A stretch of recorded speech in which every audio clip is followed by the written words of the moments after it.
Morning children, welcome to my YouTube channel. बच्चों, आज हम सॉल्व करेंगे एक्सरसाइज 5.1। एक्सरसाइज 5.1 में क्या बोला है बच्चों? In which of the following situations does the list of numbers involved make an arithmetic progression and why. हमें कुछ एक सिचुएशंस दी हैं और बोला है कि इन सिचुएशंस को चेक करो और देखो कि क्या ये सिचुएशंस जो हैं ये एक अरिथमेटिक प्रोग्रेशंस में हैं या नहीं है, मतलब इनमें हमें एपी मिल रहा है या नहीं मिल रहा है। तो सबसे पहला क्वेश्चन है बच्चों, क्वेश्चन नंबर 1 का फर्स्ट पार्ट क्या बोला है? इसमें बोला है the taxi fare after each kilometre when the fare is ₹15 for the first kilometer and ₹8 for each additional kilometer। हमें बोला है कि इसको चेक करो कि क्या ये एक परफेक्ट एपी है या नहीं है, और किस तरह से बोला है कि जो टैक्सी फेयर है वो ईच किलोमीटर के लिए जो है ₹15 है, और उसके बाद for the first kilometre and उसके बाद फिर जो जितना भी किलोमीटर टैक्सी चलती है उसके लिए जो है ईच किलोमीटर के लिए ₹8 पे करना पड़ेगा। सो इसका मतलब है फेयर फॉर, सबसे पहले तो फेयर फॉर जो स्टार्टिंग किलोमीटर है हमारे पास कितना है? Fair for starting first kilometre, जो पहले किलोमीटर के लिए कितना है बच्चों? ₹15।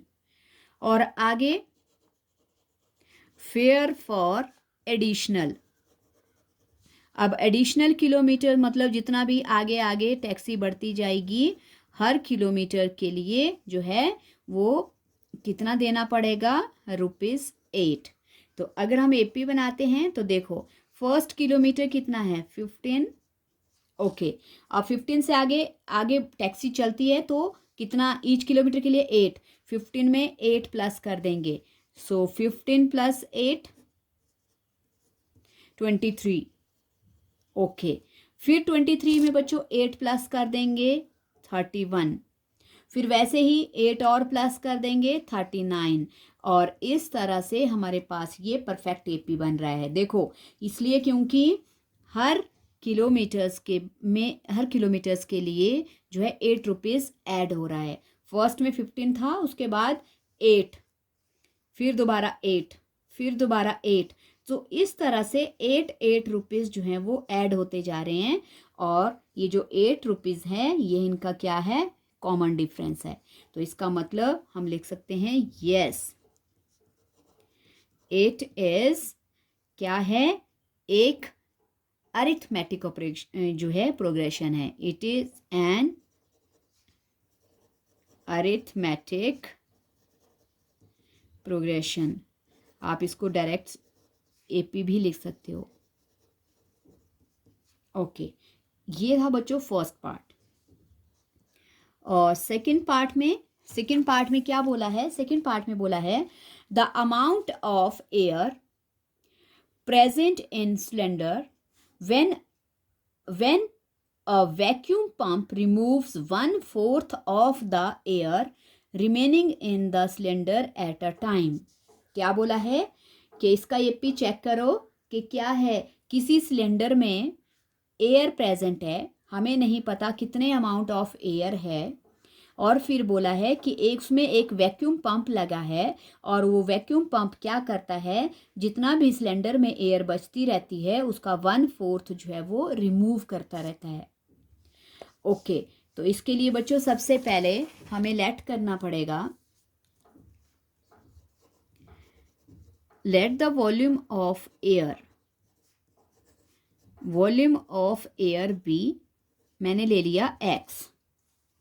ओके, तो पहले कितनी थी बच्चों? एपी हम स्टार्ट करते हैं तो फर्स्ट टर्म हमारे पे x आ जाएगी, क्योंकि पहले जो पंप है सिलेंडर है उसमें x वॉल्यूम ऑफ एयर है। अब इस x वॉल्यूम ऑफ एयर का हमने कितना रिमूव कर देना है? 1/4। सो x का जो रिमूव्ड एयर है कितनी हो जाएगी? रिमूव्ड एयर है 1/4 ऑफ एक्स। 1/4 ऑफ एक्स जो है वो रिमूव हो गई। अगर इसकी 1/4 रिमूव हो गई तो अब रिमेनिंग कितनी बची इसमें, फिर उसका रिमेनिंग लिखना पड़ेगा, क्योंकि हमें तो वही वाली एयर लिखनी है जो उसमें पंप सिलेंडर में बच रही है।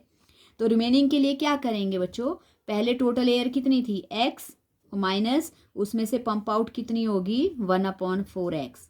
तो इनका अब एलसीएम लेकर हम सॉल्व कर लेंगे। 1 और 4 का 4, 1 4 ज़ा 4, 4x माइनस 4 1 ज़ा 4 1, 1x। 4x में से 1x माइनस हो जाएगा, 3/3x बच जाएगा। तो सेकेंड टर्म हमारे पास क्या आ गई बच्चों, कितना बचा, अब 1/4 रिमूव करने के बाद हमारे पास सिलेंडर में जो एयर बच गई वो बच गई 3x/4। अब क्या बोला है फिर कि जितनी इसमें रिमेनिंग रह जाती है उसका 1/4 फिर दोबारा पंप जो है वो पंप आउट कर देगा, रिमूव कर देगा। ओके, सो नाउ अगेन दोबारा से रिमूव्ड एयर कितनी हो जाएगी बच्चों, कितनी बची थी 3/4x। अब 3/4x में से का 1/4 जो है वो रिमूव हो जाएगा।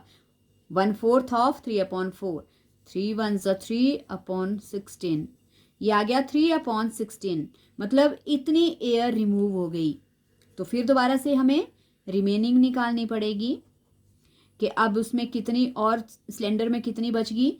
तो पहले कितनी थी 3/4x और माइनस अब कितनी रिमूव हो गई 3/16x।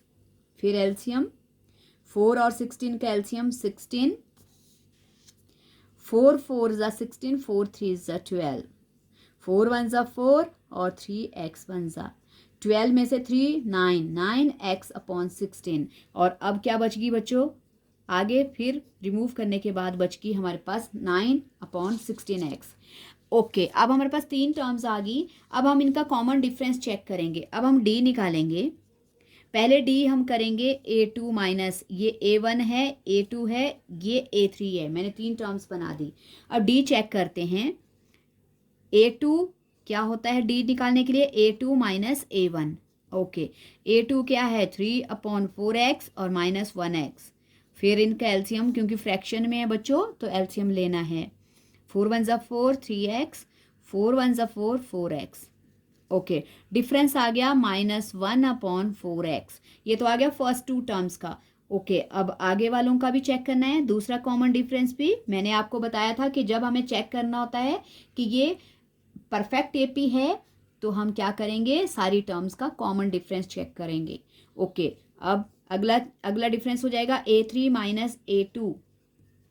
A3 minus A2, A3 क्या है 9/16x और A2 है 3/4x। फिर अगेन एलसीएम आ गया 16, 16 1 ज़ा 16, 9x 1 ज़ा 4 4 ज़ा 16, 4 3 ज़ा 12। ओके बच्चों, सो अब क्या आ गया, -12 is greater, 9 is smaller, -3/16x। तो देखो बच्चों हमारे पास कॉमन डिफरेंस इक्वल नहीं है, तो हम लिख सकते हैं no, because the common difference is not equal, so it is not an AP. ये इतना सा आपका ये सेकंड क्वेश्चन था, सेकंड पार्ट था, सॉरी, फर्स्ट क्वेश्चन का। ओके, और थर्ड में क्या बोला है बच्चों, और थर्ड में बोला है, थर्ड पार्ट में बोला है the cost of digging a well after every metre of digging when its cost ₹150 for the first metre and rises by ₹50 for each subsequent metres. Okay बच्चों, देखो इसमें क्या दिया है कि जब वेल को डिग करना शुरू करते हैं तो उसकी फर्स्ट मीटर जब डिग किया तो उसके लिए पे करना पड़ा ₹150, और उसके बाद प्राइस जो है जैसे जैसे वेल को आगे डिग करते जाएंगे पर मीटर के हिसाब से 50 रुपीज़ इंक्रीज होते रहेंगे। तो ये तो यहीं से लग रहा है बच्चों, क्योंकि ये परफेक्ट एपी है। ओके, सो देखो क्या था दिया हुआ इसमें, फर्स्ट मीटर के लिए cost for digging, digging first metre, first metre के लिए है ₹150 और raised price for subsequent metres के लिए ₹50। तो हमारा जो एपी है वो इस तरह से बनेगा, स्टार्टिंग हुई 150 से और फिर 50 इंक्रीज होता रहेगा। तो 150 में 50 हो जाएंगे ऐड 200, 200 में 50 ऐड हो जाएगा 250, 250 में फिर 50 प्लस हो जाएगा 300, फिर अगेन 350 और इस तरह से ये एक परफेक्ट एपी बनता रहेगा। तो इसके लिए हम लिख सकते हैं, क्योंकि इनके सबके बीच में जो कॉमन डिफरेंस है बच्चों वो कितना है, वो है 50-50 का।